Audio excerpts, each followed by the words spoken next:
It's time to rethink how we approach cybersecurity because the reality is modern cyber attackers are already past your initial defenses. ExtraHop helps your security team find and eradicate advanced threats before real damage is done. Protect your enterprise and customers with better defense.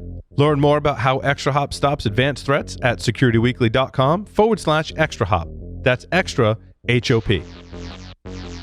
Endpoint security is designed to protect every device in your fleet, wherever it may be. These days, that can be a lot of different places. Find out how HP Wolf Security uses emerging strategies like application isolation, along with a zero-trust approach and framework to give you a powerful, manageable, usable solution to your growing and increasingly spread-out security challenges. Learn how HP Wolf Security can make a difference across your endpoints at securityweekly.com/HP Wolf. How have business drivers impacted your organizational risk? Simulate Extended Security Posture Management enables CISOs to know what parts of your cybersecurity portfolio to keep, what to get rid of, and what to buy. Know that your cybersecurity investments are optimized and can reduce cybersecurity risk. With Simulate, you don't assume you are secure, you know. Visit securityweekly.com/simulate to learn more. Welcome back to Business Security Weekly. I am your host, Matt Alderman, joined by Jason Albuquerque and Ben Carr. Security Weekly listeners, save $100 on your RSA Conference 2022 full conference pass. RSA Conference will be live in San Francisco June 6th to 9th, 2022. Security Weekly will be there in full force, delivering real-time live coverage and interviewing some of the event's top speakers and sponsors. To register using our discount code, please visit securityweekly.com/RSAC 2022 and use the code 52UCyber. We hope to see you all there. Also, don't forget to check out our library of on-demand webcasts and technical trainings by visiting securityweekly.com/on-demand. All right, gentlemen, off to our stories of the week.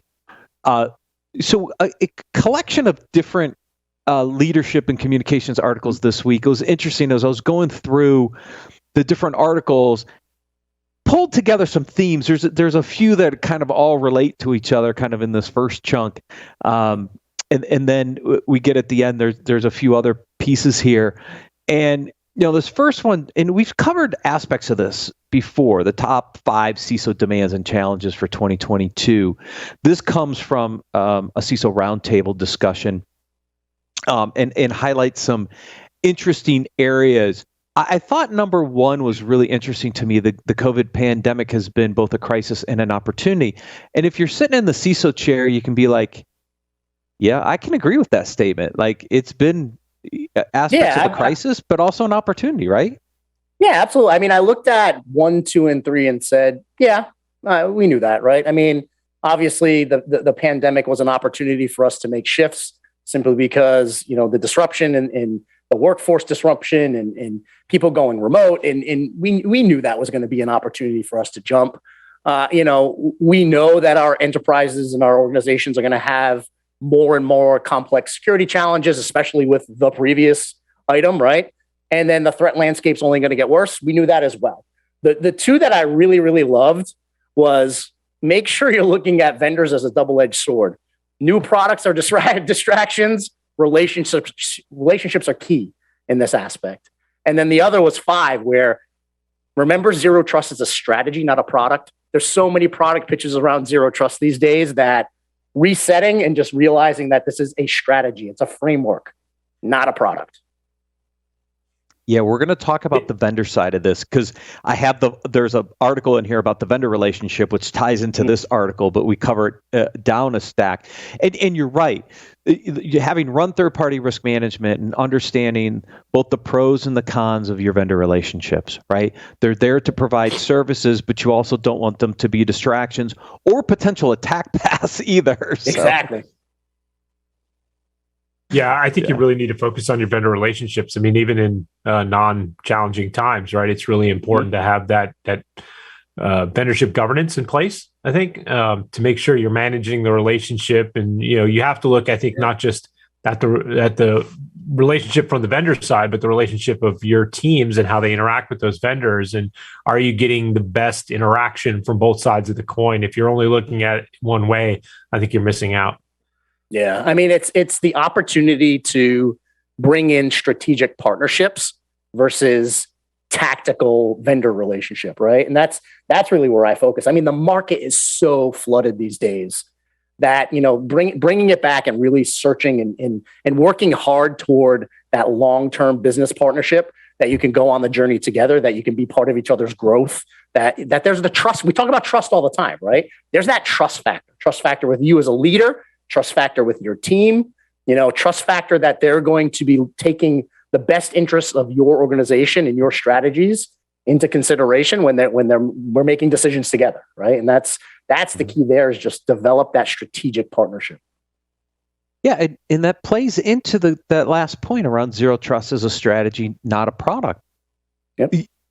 Not every vendor's realize that they're not the holy grail of zero trust. Like, that's right. To your point earlier, Jason, right? Everybody thinks they're a zero trust vendor, but they're probably only dealing with 1 to 3 aspects of zero trust. It takes a really big company to cover all 5 core areas of and I would argue, Matt, that even the really, really big companies aren't going to be able to handle every single aspect of your zero trust strategy. Yep. Right? I mean, the biggest of the big. They try to cover it, but it's never really effective, right? I mean, we've seen those large security conglomerates try to pull everything together before. Yeah. I remember back in my past, network associates at the time with NetTools and trying to get this synergy across different domains. It doesn't seem to work very well past a certain scale. Yeah, and you're going down the path of a trusted partnership when that vendor can come to the table and say, listen, this is how I effectively snap into your zero trust strategy, and here's the outcome that we're going to deliver together, right? That's when they know where they fit in the strategy, and they're not coming to the table saying, I am your zero trust solution and I'm going to solve every problem that you have. Yeah, I started doing my strategy calls again on some of these topics, right? I did a bunch of this at Tenable and when I left Tenable, and the craziness of integration and stuff. And I started doing them again. And I enjoy those discussions because I get some insights. There are some key strategic players in this space that when you tie 2 to 3 core vendors together, you actually get a really good architecture for your zero trust programs. You don't need 5 per se, right? But there's 2 to 3 like really core relationships. And if you can build relationships with those right vendors, you can manage zero trust without needing a lot of different solutions, but you're never going to do it with one. That's it. That I think that's the key, right? You can build an ecosystem of a handful or less vendors, because again, we're trying to consolidate down. We're trying to go from 60 tools to 3 or 4 ecosystems that we can manage out of that integrate and collaborate with each other. But there's no silver bullet for 100%. Absolutely not. Yeah. Next article, talking about information governance. What I didn't like about this article is too compliancy for me. Yeah. It's the term information governance, I think, that kind of set it off initially. Because I sit here and I start reading through this and I'm like, they're taking a very compliance approach. I'd almost want more of a risk management approach to this than a compliance check the box discussion, because information is the key component. Data security in protecting information, to me, is the foundational component of any security program. But when you put it in the light of compliance, it kind of just, it doesn't make it sound as important to me. It's just like, yeah, you do these 5-6 things and it's easy, you're done. And it's not that easy. Yeah, no, I think you just have to, do a search in this article, find everything that says information governance, replace it with risk management, and then that'll be the beginnings of a good article, right? I 100% agree with that. But at the end of the day, there's some really good points if you're going to modify this to your security and risk management practice. Top notch. I'm glad they put it first. Make sure you have the key stakeholders on board, right? Make sure that you have HR, legal, compliance, finance, all of those key stakeholders as strategic partners in this endeavor. That's the foundation of all of this, because it's how you're able to get, number one, the information from across the organization and buy-in from across the organization. Yeah, it's winning hearts and minds, right? Yep, 100%, and that's how we make impact. I talk about the different teams. Go ahead. Yeah, yep, absolutely, they do. And there was a number 2 was define the business and compliance requirements. Just make sure that you're looking at that holistically when you do that, right? It's legal, it's regulatory, it's vendor risk. We just talked about that a little while ago, right? It's not just compliance. You need to look at it from all those different aspects. Yeah, absolutely. So these next 2 articles are tied together. So the first article is the list of the 7 deadly sins. And so this is a 7-part series. So we'll try to cover each week as the parts come out. The second article that's linked to this is the first deadly sin, which is not owning failure. So I put the main article in, and I'll keep it there because it'll give you a reference to all 7 of them when the full series gets published. We'll really focus on not owning failure. I just love the way he talked about the psychology behind the challenges with this. And then he gives some remedy steps down at the bottom. He gave both some tips on identifying this, but then also how do you remedy this particular sin? Yeah. I mean, I saw where you were going with this when I saw the articles, and I'm like, I am so excited that this is going to be, 7 weeks of us going through each one of these. Just to level set for the audience, I mean, the 7 that they pulled out, which I really like these 7: not owning failures, public put downs, spending too much energy managing up, micromanaging, not protecting your team, saying one thing and doing another, and then short-term thinking. Those are the 7. I love those 7. Honestly, I really, really do. Now, to focus on number 1, not owning failures, we talked about this a little bit last week. It's the extreme ownership conversation, right? Mm-hmm. It's being accountable. It's knowing that at the top, you're accountable for these things. So, we had a little bit of that conversation about the buck stops with you as a leader, and you need to own that.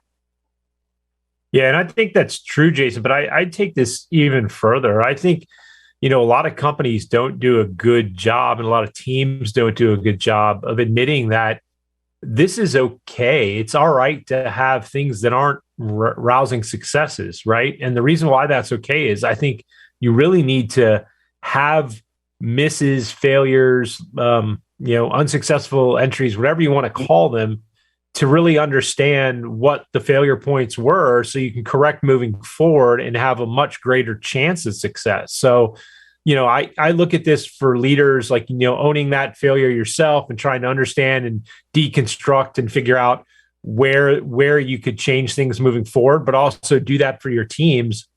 And I think enable that mentality that, hey, it's all right if something goes wrong, right? But let's not let it happen again. Let's try to learn from that mistake, understand where to course correct in the next, event. And I think then it can become a very positive experience. But just, I see too many orgs where they just almost don't tolerate it. It's, it's a negative thing. And I think if you flip the script on that, it can become a much more, successful opportunity for the company as a whole. Yeah, no, 100% agreed, Ben. I mean, that's the whole innovation mindset, is knowing that failure is going to happen so many times. And when you get really mature in that culture, you're creating an environment that people can fail safely. That's the ultimate goal, right? Create an environment where people can fail and innovate and use that failure as a learning curve to be able to take that next project and be successful at it. And you create almost that controlled chaos environment, right?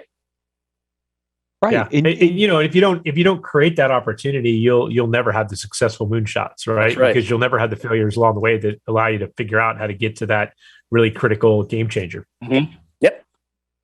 Yeah. I mean, he's got great examples in this article. The whole Ford versus GM, the historical aspects of, Ford thought, nobody wanted customizations to their car. It was always black. It was always this model. Like, people should learn from some of that. And when he talks about the remedies, creating that safe culture, that culture of safety where you can fail and not be blamed or fired, how else are you going to continue to innovate, right? And so there's some really good lessons in here because, look, I see this in my business and in what we do. Examples, right? We didn't integrate Security Weekly fast enough into the portfolio, right?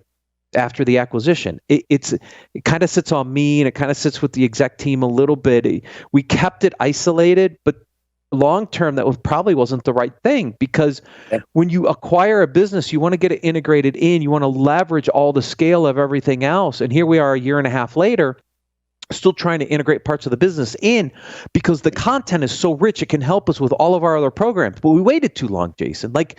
This is like something we know we did. And so going forward, we know we're not going to allow that to happen, right? So the last acquisition we just did around After Nines, we're getting it integrated quicker because we see value in their content to drive our business model going forward. So if you don't realize that was wrong, then you're never going to fix it for the next one you do. And at this company, we'll acquire at least one, if not two more companies this year because that's how we grow. So we better That's a multi-part answer though, Matt, because number one, realizing that there was a misstep. And the second part of that answer is admitting it publicly like you just did. So my extreme ownership, tip of the hat was because as a leader, you need to lead by example.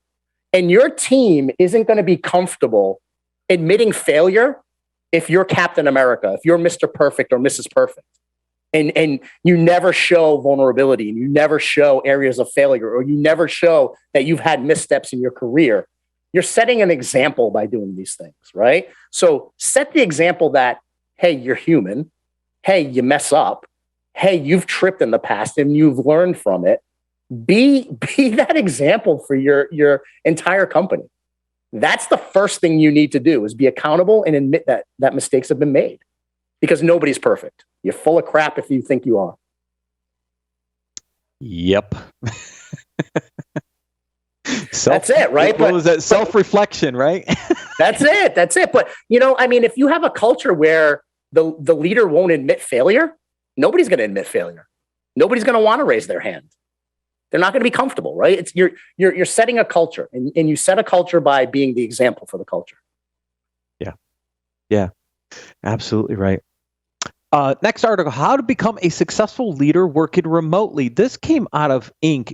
I try to pull articles from different sources because as I'm out checking the news, I'm like, that's a really good article to cover that's probably not in my normal news feed. This one just talks about some of the challenges and some of the ways to address remote work because what's interesting, they did a survey, 40% of people want to stay remote permanently. And another 60% want to work remotely part-time. Like this genie is out of the bottle. Oh, big time. We're not going to put it all the way back. We're never stuffing that back in. Never, ever, ever, ever. And at my previous organization, we felt number one really, really hard, especially the ownership and the leadership team. And number one is it's not the same work hours, right? Because as people went remote and as family friction started coming up, like kids having to stay home, remote learning, things of that nature. Some of the executive team are a little bit more old school. I need my people in the office, 8 to 5.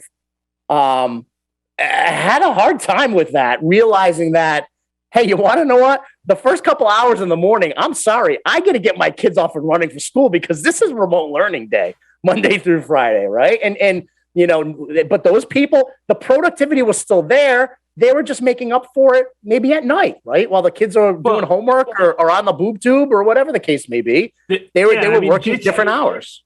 Jason, the reality is like we do so much work that's, with these multinational companies that's, around the globe, follow the sun kind of model. I mean, you're doing that outside of 8 to 5 anyway. So, I mean, I think you have to have grace with your staff and your employees to realize that have a defined set of activities and work that you want to get done.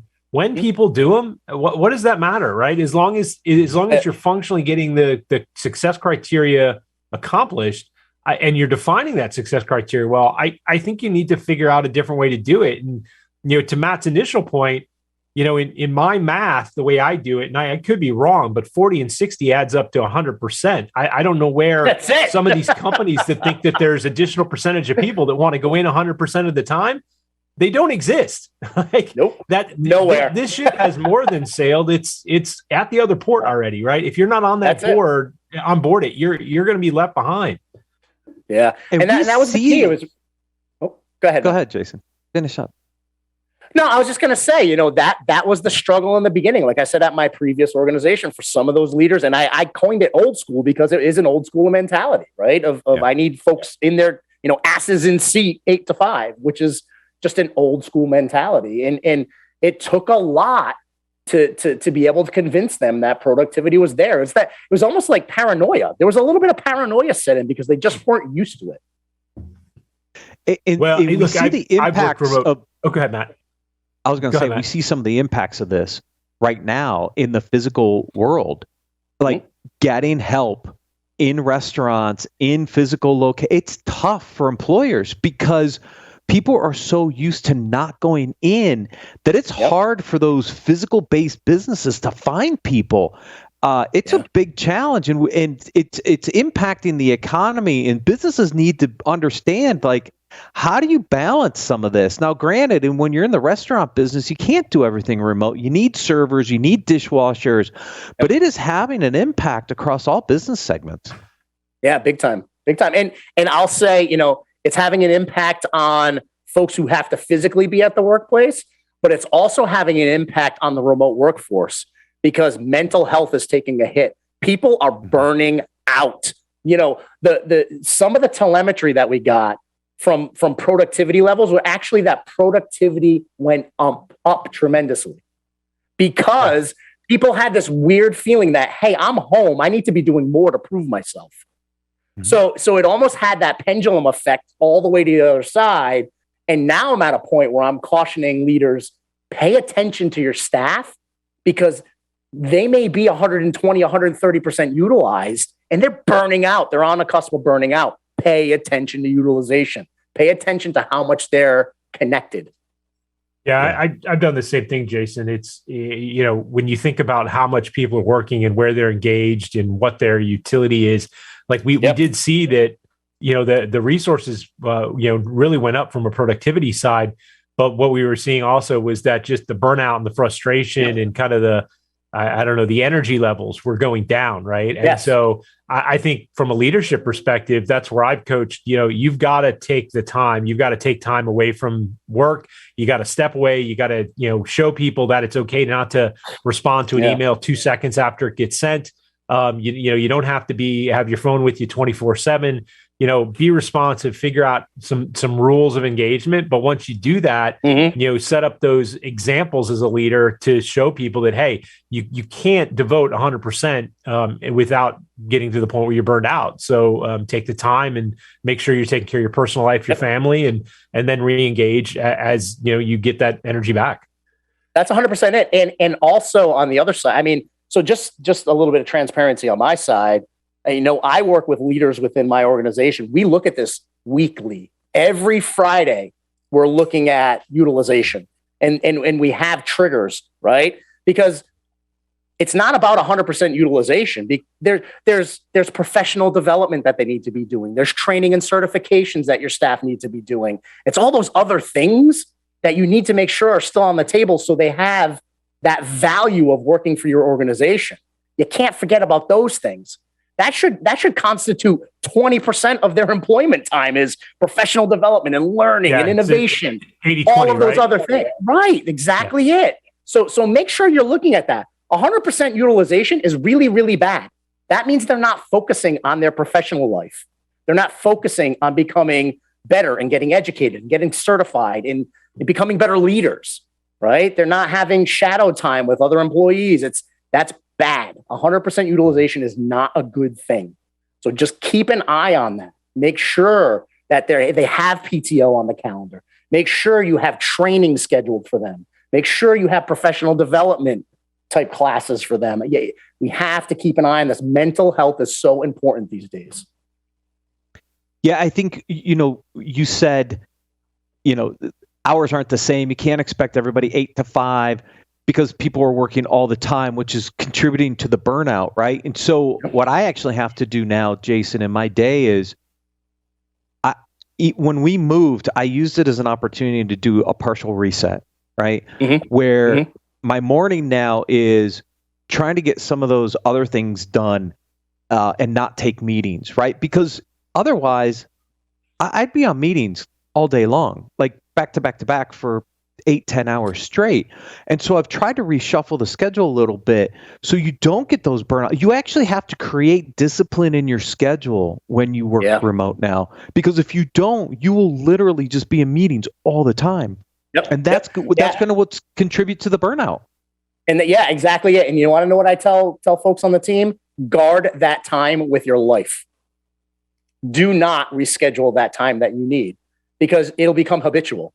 And then you'll be scheduling over that time all the time. Not acceptable. The one thing, though, that I did find very interesting in this article, and I want to take a look a little bit deeper, the authors actually said, I embraced the practice of having more audio-only meetings to reduce the cognitive load that comes with video. That's an interesting statement. That's so interesting. So many organizations are so video-centric, where they're actually saying to staff, you have to be on video if you're on a call. We need that FaceTime. We need to have that FaceTime together. But I never looked at it from the cognitive overload side of the aisle. Like that's such an interesting statement right there. I want to look into that a little bit more. Yeah, because if you think about it, if you're on camera, you've got to pay more attention. It creates more load on the brain, I imagine, because now you've got the visual and the audio, so you're listening and writing and trying to engage on the visual side. So yeah, it's probably more demanding on the brain to actually do that. And so it'd be interesting, like, do you feel better at the end of the day if you're not on any video calls and they're only audio? Like, are you not as tired and worn out, right? Because that could be part of what's playing into this. I want to do an experiment around that. I was to say, there's been a lot of stuff in that area. Like I know Teams has been moving towards this whole avatar concept. I think Zoom just added it as well. So you can, the appearance of being present and not just a spot on the screen. Yet, the people just don't want to be on video 24 hours a day. Feel like they can't multitask. They can't engage. That always on mentality, I think it does increase the burnout of a lot of employees. And I think we're trying to figure out how to manage that. And I think that's a good thing, but I don't think we figured out what the solution is yet. Yeah, agreed. Last article ties into article number 1. It talks about the CISO-vendor relationship. There's some interesting, what do CISOs want from vendors and what do vendors want from CISOs components in here, which I thought was interesting. It is. Because I think it's good, right? It's good to educate the vendor community. Like, okay, this is what turns CISOs off. Like, so don't do this. And then how do you build a good relationship? Right? From the other side of what turns vendors off, right? How do you as a client not enable your vendor to help you out as much as they possibly can, right? So it's a two-way street, and I love why this article is this, right? Because it looks at the two-way street. So from the vendor, the vendor for the CISO, we need to know what problem you're here to solve, right? Much like the zero trust conversation we had earlier. Where do you fit in? How are you going to get me to that outcome, right? And then know my vertical at least. Do a little bit of research on my business, know the vertical, know what we do, and come to the table with that. Just know that you care, because again, it's about building the partnership. I think it's more. I hate calling partners vendors. I really do. I love the partnership terminology, and because that's what I'm always after. I'm after partnerships. I want a group of partners that I can work with strategically. The tactical items, I'll just go to those, I'll call them big box type tactical places to go do the tactical stuff. But other than that, I want business partners. And then from the other side, vendors want you to be honest. Just be open, transparent, so that way we can have the visibility we need to really help you and guide you. And then just help educate us. If we don't understand your business or your culture, we may understand the vertical, but every business is different. Every business operates different, and every business has a different culture. Educate us on that piece, because that makes all the difference in the world. Yeah, I think that the most important thing for me from a vendor relationship is really, is it a relationship, right? Are you engaging? Are you communicating? Are you having a two-sided conversation, or is it just one-sided? And so, I think, Jason, you used the big box, right? I use the term box pusher, right? Somebody who comes in, they're just selling me something. It's transactional in nature, and then we move on, and we may not talk again until I buy something. That's not a partner. That's not a vendor that I'm having a strategic discussion with. And I think, if that vendor's only talking to me at the point of renewal, that's just as bad. I think really you need to have a governance structure in place. You need to be engaging with them and treat them kind of as like an extension of your business. And for those true strategic partners, if you can get to that discussion and engage with them on that relationship level, there's a lot more value for both parties to be had there. So I think it's really important to figure out what you're trying to get out of that relationship, as in any relationship, and to drive that for the most productive relationship possible. How does understand problem solution value align to goals and objectives? And if you understand that on both sides, you'll have a much better relationship at the end of the day, for sure. 100% agreed. Gentlemen, thank you very much. Always a pleasure. Thank you, everyone, for watching and listening. We'll see you next week on Business Security Weekly.